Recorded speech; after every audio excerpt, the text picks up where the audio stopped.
পাঠ্য বই ছাত্রছাত্রীদের হাতে পৌঁছায় নাই, কবে পৌঁছাবে এটা আমগের উপদেষ্টা জানে না। শোনেন কি কয়। কোনো বছরেই মার্চের আগ পর্যন্ত সব বই দেওয়া হয়নি, কবে নাগাদ সবাই সব বই পাবে এটা আমি জানি না। আপনি ওনারা জিগান আপনি ডায়াপার পাল্টাইছেন কিনা, দেখবেন এটাও উনি জানেন না। আবার আমার দেশে একটা প্রতিবেদন দেখলাম, সেখানে দাবি করা হয়েছে যুবলীগ নেতার ষড়যন্ত্রে পাঠ্য বই পাওয়া বিলম্বিত হইতেছে। নির্ধারিত সময়ের মধ্যে শিক্ষার্থীদের হাতে যেন এনসিটিবি বই তুলে দিতে না পারে সে লক্ষ্যে কলকাঠি নাড়তে শুরু থেকে সক্রিয় হয়ে ওঠে একটি চক্র, যারা অযথা সময় ক্ষেপণ করে লক্ষ্য হাসিল করতে চায়। তাদের মূল লক্ষ্য ছিল অন্তর্বর্তী সরকারকে বিব্রত করা। বিভিন্ন গোয়েন্দা সংস্থা ও এনসিটিবির কর্মকর্তাদের সঙ্গে কথা বলে এর সত্যতা মিলেছে।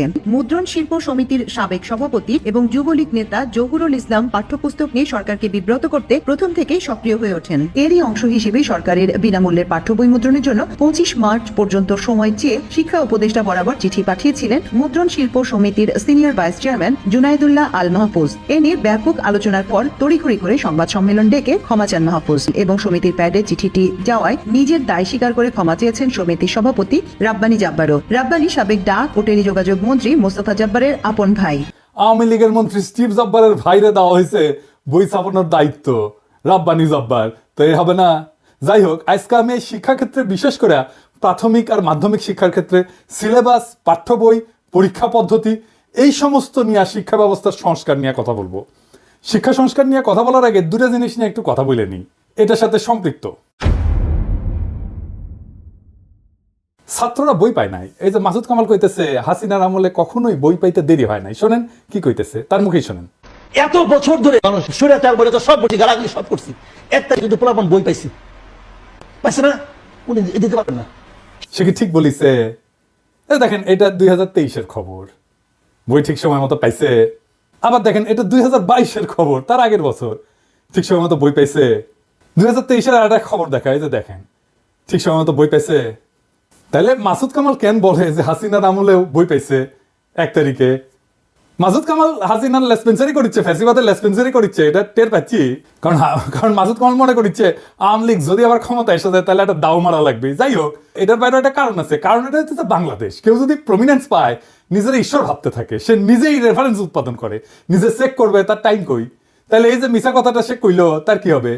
মাসুদ কামাল সিনিয়র সাংবাদিক, যাই হোক, আমি তার উপরে এখনই চড়াও হবো না, তার আমি বেনিফিট অফ ডাউট দিতে চাই। স্লিপ অফ টাঙ্গ তো হইতে পারে, ভুল হইতে পারে, কিন্তু মাসুদ কামাল এর পরে যদি ভুলভাল মিশা কথা কইছেন তাইলে বলে বুঝেছেন একেবারে কচ্ছপের কামড় দিয়ে ধর্ম কলে।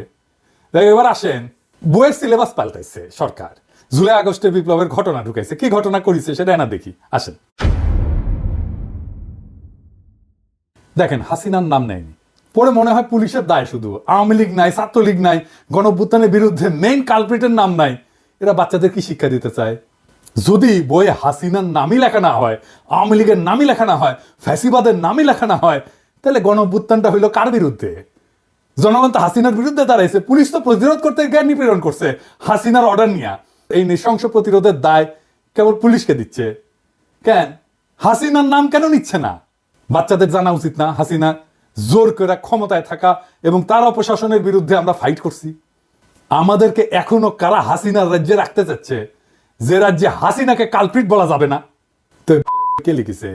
রাখাল রাহা, ওর আসল নাম সাজ্জাদুল হক। এই এত ইসলামোফোব যে নিজের মুসলমান নামটা পাল্টা এটা হিন্দু নাম নিছে, প্রগতিশীল হয়েছে। যে বইটা দেখালাম এটা 5ম শ্রেণীর বাংলা বই, এখানে যে খুনি ফ্যাসিস্ট হাসিনার নাম লেখা হয়নি তা না।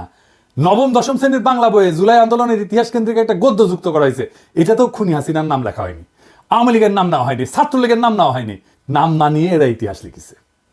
কি লিখেছে দেখেন, মূলোৎপাটন করবে শাসন ক্ষমতা আঁকড়ে থাকা ফ্যাসিবাদী এক শাসককে, নিপীড়ক সরকারও প্রস্তুত, তার আছে দলীয় বাহিনী। দেখেন হাসিনার নাম নেয়নি, দলীয় বাহিনী ইউজ করছে হত্যাযজ্ঞ চালাইতে, কিন্তু এই দলীয় বাহিনী আওয়ামী লীগ ছাত্রলীগের নাম লিখতে এদের জাত যায়, লজ্জা লাগে। এরা ইতিহাস লিখতেছে, কিন্তু আমরা কার বিরুদ্ধে যুদ্ধ করছি তার নাম লিখতেছে না। কারা শহীদদের খুন করছে, গুলি করছে, পঙ্গু বানাইছে, অন্ধ বানাইছে, তাদের পরিচয় বলতেছে না। এটা কেমন ইতিহাস? আবার দেখেন লিখছে, কিন্তু প্রতিরোধ করেছিল সরকারি দলের দুর্বৃত্ত বাহিনী, তাদের পাশে ছিল রাষ্ট্রীয় বাহিনীগুলোর ক্ষুদ্র একটা বিপদগামী অংশ। মানে বুঝিছেন, সরকারি দলের দুর্বৃত্ত বাহিনী বলতে পারতেছে যেন এই বাহিনীর নাম নাই। আবার দেখেন রাষ্ট্র বাহিনীর একটা ক্ষুদ্র অংশ নাকি বিপদগামী ছিল। হ্যাঁ, হাই সেলুকাস, যেখানে আস্ত একটা পুলিশ বাহিনী, আস্ত র্যাব, ডিজিএফআই, এনএসআই, ডিবি জনগণের বিরুদ্ধে দাঁড়াইছে, সেখানে ক্ষুদ্র একটা বিপদগামী অংশ নাকি দাঁড়াইছে। কি কারে ইতিহাসের বিকৃতি বলেন? এই ইতিহাস ঘটার 4-5 মাস না যাইতেই এই ইতিহাস বিকৃতি, তাও গণ অভ্যুত্থানের সরকার ক্ষমতায় থাকা অবস্থায়। পরে কি হবে তাইলে ভাবেন। এই বই রাখালরা ঢুকে দেবেন। হারামজাদা বুদ্ধিজীবী চাইতেছে। এবার বুঝেছেন তো কেন আমি বামগু সুশীলগড় আর বামদের গেলায়। সিলেবাস নিয়ে হাসিনার আমলে কত কাণ্ড হইতো আপনাদের মনে আছে না? আমি একটার পর একটা এপিসোড করেছি, যে দেখেন কতগুলো এপিসোড করেছি অসঙ্গতিগুলো দেখা দেওয়ার জন্য।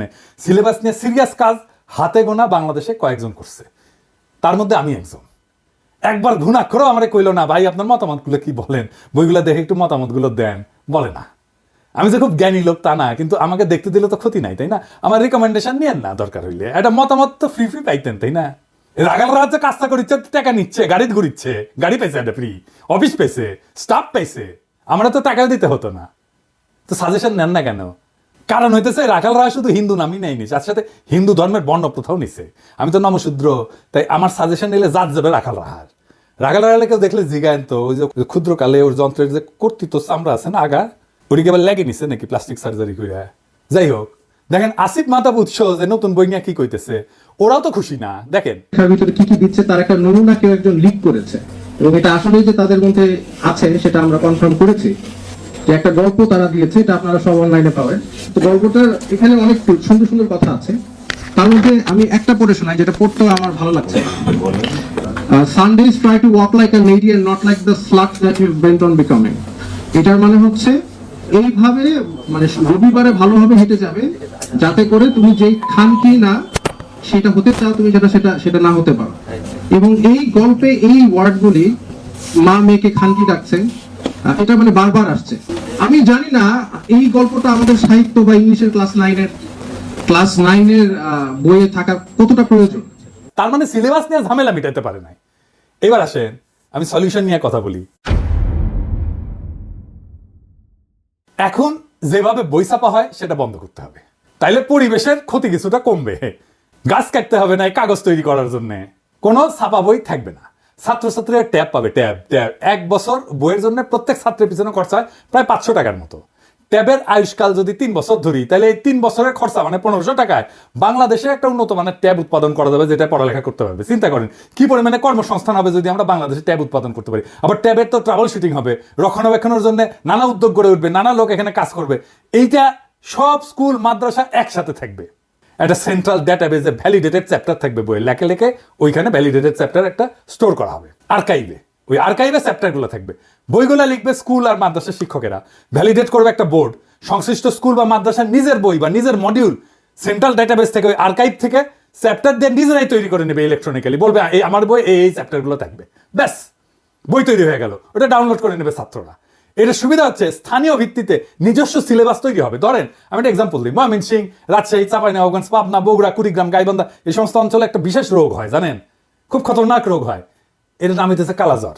এইখানে কালাজ্বরের কিভাবে প্রতিরোধ করা যায়, কালাজ্বরের রোগীকে কিভাবে আইডেন্টিফাই করা যায়, সেই বিষয়গুলো যদি ওই অঞ্চলের বইগুলোতে থাকে, তাইলে চিন্তা করেন ওই অঞ্চলের ছেলে মেয়েগুলো যায় না উঠবে কিভাবে এই রোগটাকে সামলানো যায়। স্থানীয় অঞ্চলের সংস্কৃতি স্থানীয় স্কুলে পড়ানো হবে। ধরা যাক ময়মনসিংহ গীতিকা, এটা পড়ানো হবে ময়মনসিংহ অঞ্চলের স্কুলগুলোতে। লবণাক্ততা, এটা থেকে বাঁচার উপায়, এটা পড়ানো হবে উপকূল অঞ্চলে। চাঁপাইনবাবগঞ্জে পড়ানো হবে গম্ভীরা, স্থানীয় সংস্কৃতি।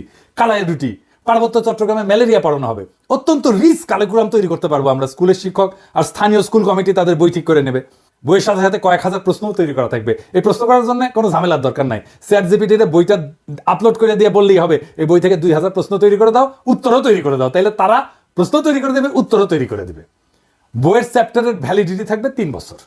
প্রত্যেক বছর এই আর্কাইভে নতুন নতুন চ্যাপ্টার তৈরি হবে আর যুক্ত হবে। স্কুলে স্কুলে কম্পিটিশন হবে বইয়ের চ্যাপ্টার লেখার জন্য ছাত্রদের মধ্যে। ছাত্ররাই লিখবে নিজেদের বইয়ের চ্যাপ্টার। ক্লাস 9-এর ছাত্ররা তো অবশ্যই ক্লাস 8-এর ছাত্র বই লিখতে পারবে, তাই না? আমরা সেরা চ্যাপ্টারগুলো সারা দেশ থেকে বের করে নিয়ে এসে আর্কাইভে রাখবো। সারা দেশের স্কুল ছাত্ররা যদি লেখে, তার মধ্যে থেকে আমরা নিশ্চয়ই 10-12টা ভালো চ্যাপ্টার পাবো যারা ভালো লিখছে।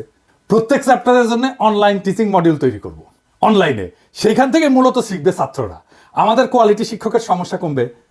একজন লক্ষ লক্ষ ছাত্রকে পড়াইতে পারবে। সেরা শিক্ষকেরা টিচিং মডিউল তৈরি করবে। সারা দেশে একই রকমের শিক্ষার মান নিশ্চিত হবে। পরীক্ষা হবে ইলেকট্রনিক্যালি। কিভাবে? ওই ট্যাব দিয়ে পরীক্ষা দিতে পারবে সবাই। প্রশ্ন র্যান্ডামলি তৈরি হবে অ্যালগোরিদম দিয়া। এক একজনের জন্য এক এক প্রশ্ন। পরীক্ষাও দেবে ট্যাব থেকে। কাউকে প্রশ্ন করতে হবে না, খাতা দেখতে হবে না, টেবুলেশন শিট বানাইতে হবে না। সকালে পরীক্ষা, বিকালে রেজাল্ট বের হয়ে যাবে। কত সময় বাঁচবে দেখেন। পুরা শিক্ষা ব্যবস্থা নিয়ে, সিলেবাস নিয়ে বেশিরভাগ সমস্যার সমাধান হয়ে যাবে। রাখাল রাহাদের রাহাজানি থামবে। আমরা অনেক গুরুত্বপূর্ণ বিষয়ে নজর দিতে পারবো এইটা অল্প সময়ের মধ্যে সম্পন্ন করতে পারলে। এখন প্রশ্ন হচ্ছে, এইটা কি বাস্তবায়ন করবে এই সরকার? এই সরকার তো কিছুই করে না, কিন্তু বলতে তো অসুবিধা নাই। আমাদের স্বপ্নটা জাগায় রাখতে হবে, আমাদের জাতিকে বুঝাইতে হবে আমাদের সম্ভাবনাটা কত বিশাল। আমাদের সমস্যা যাই থাক, তার সৃজনশীল সমাধান আছে। একদিন না হয় একদিন এই সমাধান বাস্তবায়িত হবে, ততদিন স্বপ্নকে জাগায় রাখতে হবে আমাদের। আমরা স্বপ্ন দেখি এমন এক বাংলাদেশে যেখানে শিক্ষার জন্য অপেক্ষা করতে হয় না, যেখানে পাঠ্য বই বিতরণে অব্যবস্থাপনার শিকার হইতে হয় না। আমরা স্বপ্ন দেখি এমন একটা শিক্ষা ব্যবস্থা যা শুধু জীবিকা অর্জনের পথ দেখায় না, বরং সৃজনশীলতা, উদ্ভাবনী শক্তি এবং আত্মমর্যাদা জাগায় তোলে। আমাদের স্বপ্ন একটা বিপ্লবের, সৃজনশীল বিপ্লবের। এই বিপ্লব কোনো বন্দুকের গুলিতে না, কোনো আন্দোলনে না, কোনো প্রতিবাদের মিছিলে না। এটা হবে আমাদের চিন্তায়, আমাদের দৃষ্টিভঙ্গিতে, আমাদের কর্মের মাধ্যমে বিপ্লব। আমরা বিশ্বাস করি প্রত্যেকটা শিশু একটা সম্ভাবনার প্রদীপ। আমাদের কাজ সেই প্রদীপের আলোকে জ্বালানো। তাদের হাতে কেবল সঠিক বই তুলে দেওয়া না, বরং এমন একটা শিক্ষার প্ল্যাটফর্ম দেওয়া যেখানে তারা নিজেদের শ্রেষ্ঠ সংস্করণ হয়ে উঠতে পারবে, সেই তার বেস্ট ভার্সন হয়ে উঠবে। আমরা চাই প্রত্যেকটা শিশু জানুক যে তারা কেবল ভবিষ্যতের অংশ না, তারা নিজেরাই ভবিষ্যৎ। এই শিক্ষা ব্যবস্থা তাদের আত্মবিশ্বাস, সৃজনশীলতা এবং নেতৃত্বের গুণাবলী গড়ে তুলবে। তারা শুধু স্বপ্নই দেখবে না, তারা স্বপ্ন বাস্তবায়নও করতে শিখবে। এই বিপ্লব আমাদেরকে শুরু করতে হবে। আমাদের চিন্তা, কথা এবং কাজের মাধ্যমে আমরা সেই আগুন চারিদিকে ছড়াই দেব। আমরা প্রমাণ করব শিক্ষা শুধু এক প্রজন্মকে না, পুরা জাতিকে বদলাই দিতে পারে। আসেন আমরা এই স্বপ্নের অংশ হই। আসেন আমরা সৃজনশীল বিপ্লবের সৈনিক হই। ইনকিলাব জিন্দাবাদ।